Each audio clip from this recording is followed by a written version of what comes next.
The story of the hidden treasure of Lviv is told by Ken Collier in his book. It's a small little volume, and it's titled Our 7 Principles in Story and Verse. As Ben told us earlier, the story tells of a poor rabbi from the town of Lviv. The rabbi has a dream telling him to go find a treasure that was buried under a bridge in the faraway city of Vienna. He has misgivings about taking a treasure that didn't belong to him, but at the urging of his rabbi friends, he decides to go in search of the treasure. He travels to Vienna, finds the bridge protected by a guard, and returns home empty-handed because the guard told him that he had dreamed about a treasure buried in the town of Lviv. When the rabbi returns home, he digs under the floor of his hut and finds the treasure that had been buried there all along. This story is used to illustrate a Unitarian Universalist principle, which is a free and responsible search for truth and meaning. We live in a world today where factual truth is under assault, which is important for us to pay attention to, but today I'm talking about capital T truth, the eternal and enduring truths that we are alive knowing that we must die, that we live on a finite planet that exists within an infinite universe. Our religious and spiritual quest is to make meaning of the truth of our existence. The recently adopted statement of the Unitarian Universalist values incorporated the principle of a free and responsible search for truth and meaning into the value of pluralism, which is the value we've been exploring all month. And the new statement reads, "We celebrate that we are all sacred beings, diverse in culture, experience, and theology. We covenant to learn from one another in our free and responsible search for truth and meaning. We embrace our differences and commonalities with love, curiosity, and respect." Put another way, we believe that a search for truth and meaning is enriched when we go beyond our own walls to learn from other traditions, other cultures, and other people. There's a tremendous amount of freedom in this approach to a spiritual quest. And who doesn't like the feeling of freedom, of being unbound, unleashed, unburdened, and free of constraint? In a free search for truth and meaning, like the rabbi in our story, we are encouraged to listen to our dreams, to follow where our spirit leads, and to go out into the world with hope, courage, and a sense of curiosity and adventure.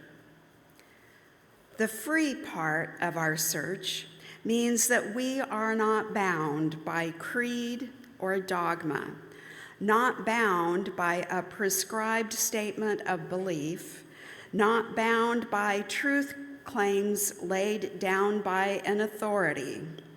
It's as the English author D.H. Lawrence once said, "A person has no religion who has not slowly and painfully gathered one together, adding to it, shaping it, and one's religion is never complete and final, it seems, but must always be undergoing modifications." In other words, we are all responsible for our own search for truth and meaning. Much as we like that feeling of freedom, there comes a time when we must own up to the responsibility of a free search. No one is going to hand capital T truth to us. It won't be handed down from a mountaintop carved in stone. It won't be given to us by a priest or a rabbi or imam or monk or even a minister. Ultimately, it must be found within.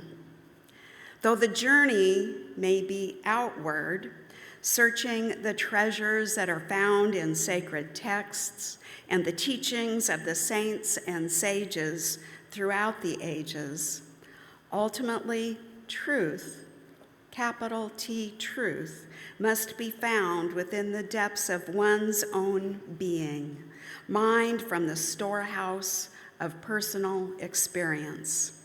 Like the rabbi in our story who found the treasure that he was searching for right at home. Howard Thurman, who was a Black theologian and pastor and co-founder of the Church of the Fellowship of All Peoples in San Francisco, which was an interracial congregation intentionally designed to break through the barriers that separated people on the basis of race, color, creed, or national origin, summed it up this way. He said, "How foolish it is, how terrible, if you have not found your own island of truth within your own soul. It means you are living without discovery of your true home." While the search may take us far from home, whatever we encounter out in the world will eventually find its way back home with us to be integrated into our religious and spiritual lives. And just like the rabbi had misgivings about digging up and taking a treasure that belonged to someone else, a responsible search includes not taking what is not ours to take.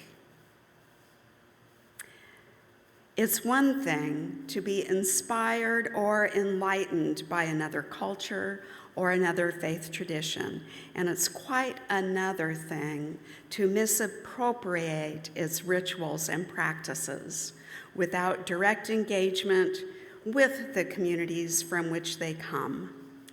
For example, it is one thing to be inspired by the traditions of Islam, to adopt fasting as a spiritual practice after being exposed to the tradition of fasting and feasting during the month of Ramadan. And it's quite another thing to claim to be celebrating Ramadan without being part of a Muslim community. And it's one thing to be invited by an indigenous person to a sweat lodge ceremony and feel a personal transformative shift, and quite another to build a sweat lodge in one's backyard and lead ceremonies there without being indigenous. While the freedom of an outward quest for truth and meaning may excite our senses and expand our consciousness, the responsible part is to integrate it in a way that grows awareness and appreciation of differences and grows the capacity for love, curiosity, and respect. So I learned something important about respect from the youth group at one of the Unitarian Universalist congregations where I served as minister. And there was a statement in their covenant that said, "Don't yuck on someone else's yum." And so I asked them, really, what does that mean? And they explained it this way. If someone likes tomatoes and you do not, don't make faces, roll your eyes, or make disparaging comments about tomatoes. So the search for truth and meaning may mean sampling practices that aren't to our liking, be it the exuberance of the African American church, or the silence of Buddhist meditation, or the shared symbolic meal of a Christian communion. We need to approach these without yucking on someone else's yum, and keep in mind the words of our Unitarian ancestor, Francis David, who was fond of saying, "We need not think alike to love alike." And I would expand that to say, we need not practice alike to love alike. Rather than lamenting what it is that we don't like, we can rejoice that someone is finding deep joy and meaning in what they like. So the rabbi in our story was a little bit inclined to disparage his own community until he saw it through the eyes of someone who dreamed of finding treasure there.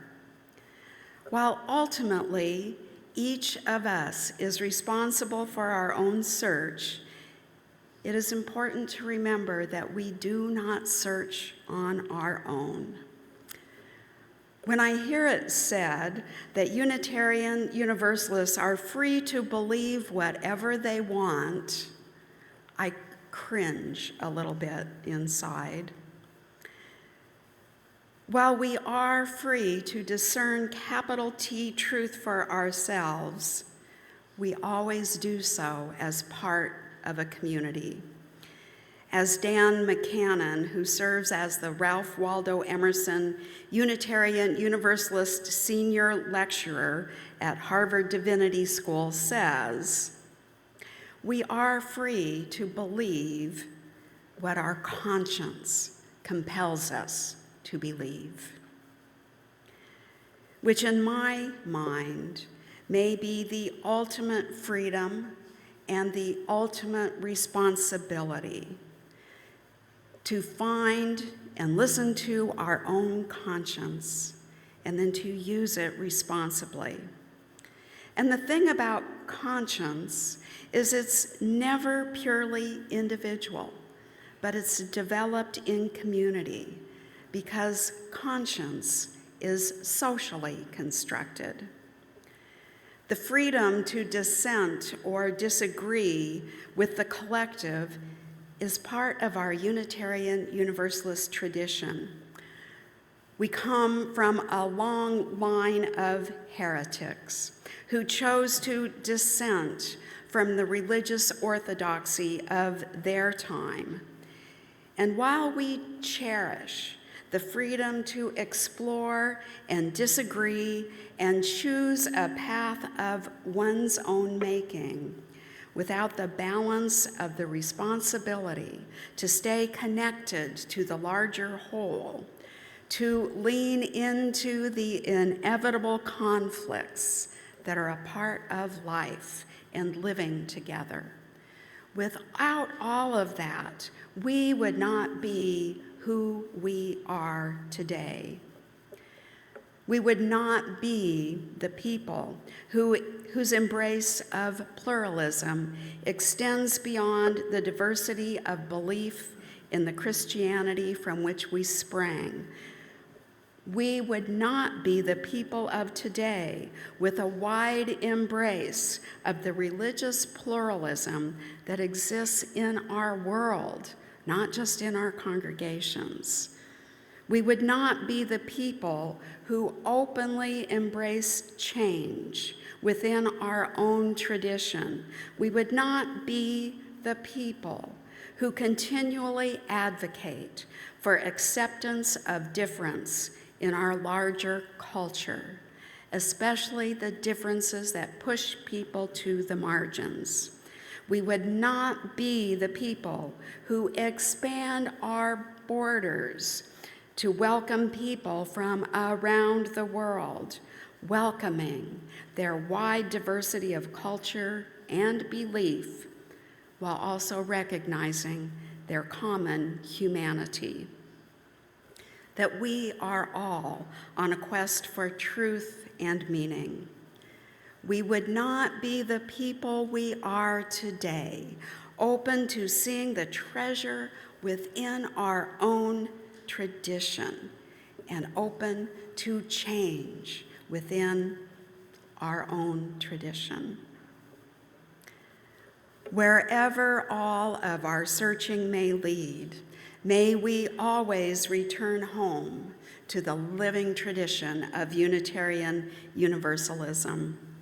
There was a time in our history when parents would be proud that their children left us to become something else, feeling like they had done their job.